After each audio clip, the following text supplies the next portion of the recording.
Gusto nitong lapitan ang dalaga, ngunit hindi pa rin ganap na humuhupa ang damdamin. Marahang kinabig nitong pasara ang pinto. Matagal na nakahiga si Chelsea sa kama. Hindi siya maaaring magtago sa silid na maghapon. Kumakalam na rin ang kanyang sikmura. Patamad na bumangon siya, tinungo ang banyo at naligo. Nagsisinungaling si Darwin. Hindi totoong silahis si Harley. Ginoyo lang ako ng lokong iyon. Mabilis na tinapos ang paliligo. Kay Darwin nakatuon ang galit ngayon. Pagbaba niya, tahimik naman ang kabahayan. Ngunit agad na nakita ang van at isang kotse sa labas. Wala ang mga bisita. Tumingin siya sa labas ng bintana. Naroon ang mga ito. May nakatirik na malalaking payong sa may dalampasigan. Nagtungo siya sa kusina. Abala si Nana Dalena at ang isang katulong na naka-uniforme ng puti sa paghahanda ng pagkain. Curious na napatingin sa kanya ang huli nang pumasok siya sa kusina. Gising ka na pala, Chelsea. Gusto mo ng kape? Ako na lang ho ang gagawa. Habang nagtitimpla ng kape, mabilis siyang iginawa ni Nana Dalena ng sandwich. Alam kong gutom ka na, hindi ka pa nag-agahan. Kumain ka na muna nito at malapit na kaming makaluto. Naupo si Chelsea sa silya at doon na rin sa kusina niya inubos ang pagkain. Ipinakilala ni Nana Dalena ang kasama. Si Betty, yaya ni Cher, siyang bagong sekretary ni Harley. Ngumiti si Chelsea. Bahagya lamang gumanti ito ng ngiti. Akala ko ba lalaki ang sekretary ni Sir Harley? Naaksidente si Edric. Matabang na sabi ni Nana Dalena. Sige na, dalhin mo na iyang juice sa labas at kanina pa yan hinihintay. Muling pinukol ni Betty ng tingin si Chelsea bago dinala ang tray at lumabas. Huwag mong pansinin niyang si Betty. Sip-sip iyan sa kanyang amo. Akala mo, amo na rin iyang kung umasta. Silosa kasi iyang si Cher kung kumilos tila pag-aari niya si Harley. Bigla siyang nakadama ng alinsangan. Mabilis na inubos ang laman ng tasa. Kalahati lang ang sandwich na nakain niya. Si Darwin ho, kaswal na tanong niya. Makikipagtuo siya sa pinsan. Naku, inutusan sa palengke. Pinaghanap ng sariwang isda at prutas. Tumayo na siya. Naroon lang ho ako sa study. Umakyat na siya sa itaas at hinarap ang trabaho. Pinuntahan siya ni Nana Dalena. Kakain na. Ipinatatawag ka na ni Harley. Doon daw sila kakain sa tabing dagat. Dito na lang ho ako kakain. Marami pa akong gagawin. Dahilan niya. Mula sa bintana ng study, tanaw niyang pagkakatuwa ng mga nasa tabing dagat. May kumirot na bahagis ang kanyang puso. Nagiinit ang talukap ng mga mata, ngunit maagap na napigilan ang sarili. Nakaupo si Harley sa lilim ng malaking payong. Nakatingin ito sa mga bisitang nagkakatuwaan sa tubig, ngunit malayo ang takbo ng isip. Naroon pa rin kay Chelsea. May isip lang nito ang dalaga, agad na nagre-react ang katawan. Iba si Chelsea sa lahat ng babaeng nakilala niya. Virgin pa ito, walang duda yun. Hindi niya alam kung dapat niyang ipagpasalamat ang pagdating ni Cher at ng mga kaibigan nito. Ayaw niyang mapasubo kay Chelsea o sa kahit na kaninong babae. He loves his freedom at hindi pa siya handang patali sa kahit na sino. Won't you join us, Han? Malambing na kumandang si Cher sa Nomi kahit basa ang swimsuit. Buong kapilihang napangiti ito nang maramdaman ang reaksyon ng lalaki. She wiggled her bottom. Don't, mahinang saway ni Harley. Matamis ang ngiting ikinawit ni Cher ang mga kamay sa leeg ng nobyo at hinalikan sa labi. Matagal at maagap. Pabirong kinagat ni Harley ang tenga ng nobya. You better join them kung ayaw mong kapwa tayong mapahiya dito. Kunway banta niya, mauna na tayo sa bahay. Malambing na anyaya ni Cher, lalong idinikit ang dibdib sa bahagya lamang natatakpan ng suot. Kung sa ibang pagkakataon tiyak hindi na nagdalawang isip ang nobya, ngunit naalala niya si Chelsea. Natanaw niyang paparating na ang may dala sa kanilang pagkain. Gutom na ako, hindi pa ako nag-aalmusal. Why don't you want to eat me? Patuloy na paninuksan ni Cher. I know you are delectable enough, but I am hungry for food. Hindi pa ako nag-aagal. Bahagya niyang tinapik ito sa pangupo. Napasimangot si Cher. Napatingin si Cher sa babaeng bumababa sa hagdan. Kunot noong bumaling kay Harley. Who is she? Agad na bumangon ang hinala sa dibdib. Nakapalda at blusa si Chelsea. Gusto niyang maging business-like ang dating. Nagigilty siya. Muntik nang mahuli sila ng girlfriend ni Harley sa akto. Kapag naiisip na yun, parang gusto niyang magtago sa ilalim ng lupa. Ayaw niyang magkahinala ang babae, kaya nagayos siya ng ayos na nararapat sa isang sekretary. Ipinusod niya ang kanyang buhok, nagbihis siya ng maayos. Dala ang folder ng script na hinihingi ni Harley, bumaba na siya sa sala. Halos pangalugan siya ng tuhod nang makitang nakatingin sa kanyang ang dalaw habang pababa siya sa hagdan. Itinaw niya ang isip sa pagbaba. Ayaw niyang mabisala ang paa at gumulong sa hagdanan. Napatingin si Cher sa nobyo. Inulit ang tanong. May secretary. Kaswal na tago ng binata. Siya ang pansamantalang pumalit kay Edric. Hindi pa nakikita ni Chelsea si Cher Monteclaro maging sa picture, ngunit madalas niyang mabasa ang pangalan ng socialite. Isang typical Chinese mestiza. Iyon agad ang pumasok sa isip niya nang makita ang babae. Matangkad, slim at maputi. She was pretty, na lalong pinaganda ng skillfully applied makeup, designer clothes, at nagkikintabang alahas sa katawan. Everything in her spoke of money. Samantalang maliit, maitim ang tingin ni Cher kay Chelsea. Agad dinismiss ni Cher ang sekretarya na kinokompetensya kay Harley. Malayong-malayo ang babae. Sa mga babaeng napapaugnay sa nobyo, batid nitong mahilig ang nobyo sa mga mestiza. Sa mga babaeng gusto ang height, mapuputi, mga babaeng pang beauty queen ang ganda. Iyon ang mga klase ng babaeng itinuturing nitong kakompetensya. This is Miss Chelsea Andrada, my secretary. Chelsea, I know kilala mo na si Cher. She's my co-producer sa gagawin kong pelikula. Co-producer? May bangong inis sa dibdib ng babae. Iyon lang ang pakilala ni Harley sa kanya.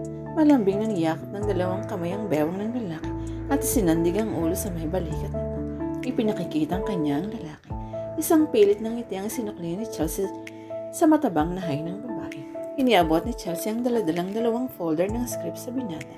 Saglit na nagtama ang kanilang mga mata. Mabilis ding nag-iwasan. May kailangan pa ho kayo, sir? Malamig na tanong ni Chelsea.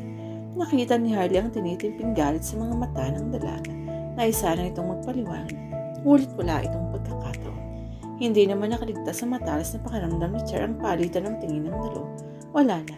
Tatawagan na lang kita kapag may kailangan ako. Nilismis na siya ni Harley. Tumalikod na siya upang hanapin si Darwin. Makikipagtoo siya sa lalaking iyon. Naroon na sa garahe ang kotse. Hinanap niya si Darwin sa paligid. Ibinigay ni Harley ang isang folder sa kamay ng nobya. I made some revisions in the script. Naupo si Harley sa isang armchair.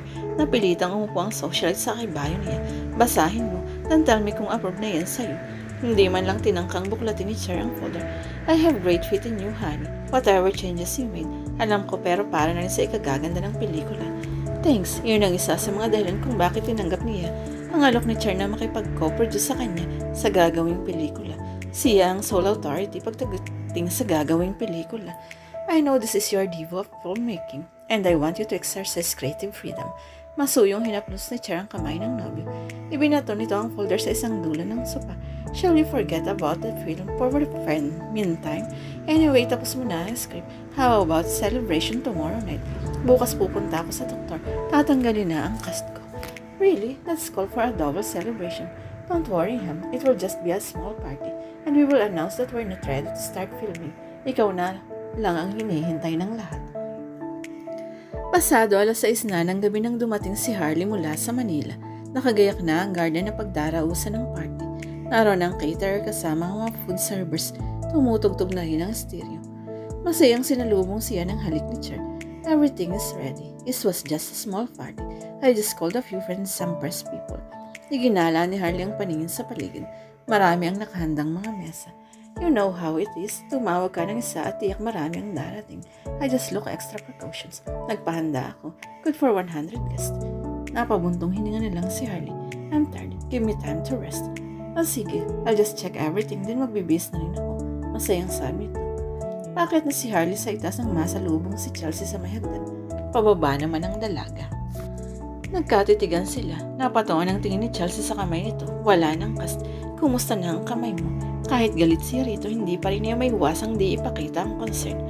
Kahit medyo napagod lang ako. Ngayon ito napagkukumpara ang dalawang babae. Obvious na concern si Chelsea sa kanyang kalusugan. Samantalang si Cher, hindi man lang sumagi sa isip na kumustahin ang kanyang kalagayan. Nakatawa ng buong atensyon sa gaganaping party. Do you want anything? Coffee or juice? Nakita nito ang hapo sa mukha ng dalaga. Mukhang napagod ka na. Magpahinga ka na rin. May press conference mamaya. I want you to be there and take some notes. If you have nothing to wear this. Ibinigay sa kanya ang daladalang supot. I want you to be presentable. Walang plano si Chelsea na bumaba mamaya at humalo sa party. Wala siyang gustong gawin kundi mahiga sa kama at matulog. Pagod na siya sa buong maghapon. Walang tigil si Cher sa kauutos sa kanya. Ngunit hindi naman siya maaaring hindi sumunod kay Harley. Ito pa rin ang boss niya. Bumalik siya sa kanyang silid. Wala naman siyang gaanong dalang damit. Inilabas niya ang laman ng suot. Isang bestidang itim na spaghetti strap at backless. Fitted sa katawan at papaluwang.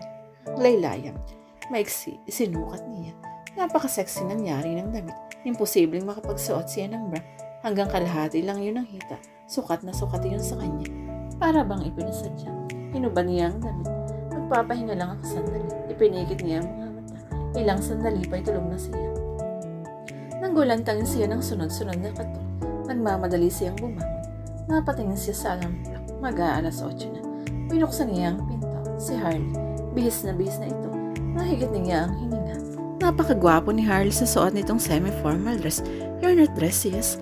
Nasa mukha ng lalaki ang disapproval. I'm sorry, nakatulog ako. I'll be ready in a minute. Isinara na niya ang pinto. Mabilis na nag-shower at nagbihis.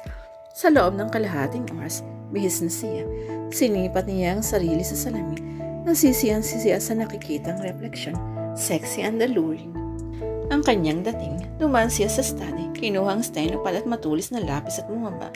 Nasa sala sina Char at Harley. Nakapalibot sa mga itong ilang press na kaibigan ni Char. Panay ang flash ng camera. May kumukuha ng video. Tingin ni Chelsea kanina pa nagsisimula ang interview. Kasalukuyang may itinatanong ang isang movie reporter kay Harley nang mapatingin sa kanya ang lalaki. Saglit itong natigilan pagkaway pinaulit ang tanong. I made a major revision in the script from hard action to love drama action, sabi nito. Pumuesto naman si Chelsea sa hindi siya gaanong mapupunan ng mga tao. Inihanda ang sarili para makapag-take note. Wala siyang dapat na ipag-alala na makakatawag siya ng atensyon para lang siyang nagdaang hangin. Ni wala man lang pumansin sa kanya. Napatingin siya kay Cher. Napakaganda sa suot nitong pulang gown.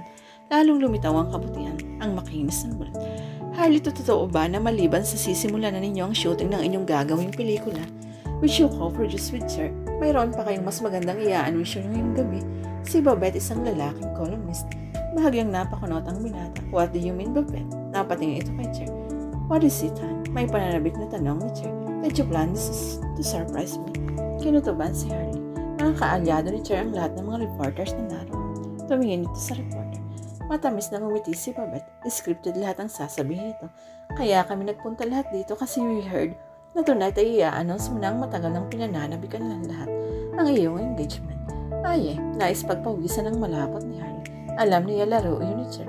Matamis na matamis ang pagkakangiti nito. Tahimik na nag-aabang ng lahat ang sasabihin niya. Napading ng pagkakatuldok ni Chelsea sa hawak na lapis sa papel. Nabali iyon. Pakiwari niya saglit na huminto ang pag-inog ng mundo ng mga sandaling iyon. Tumayo ang binata.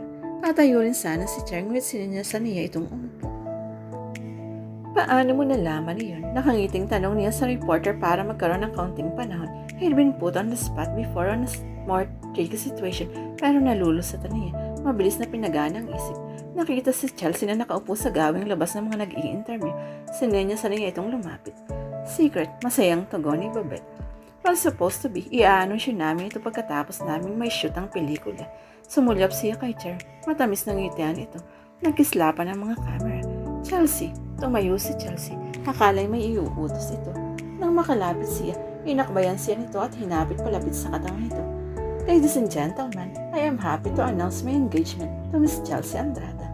Anyang magpuprotesta si Chelsea, ngunit mariin siyang hinalikan ni Harley sa mga labi.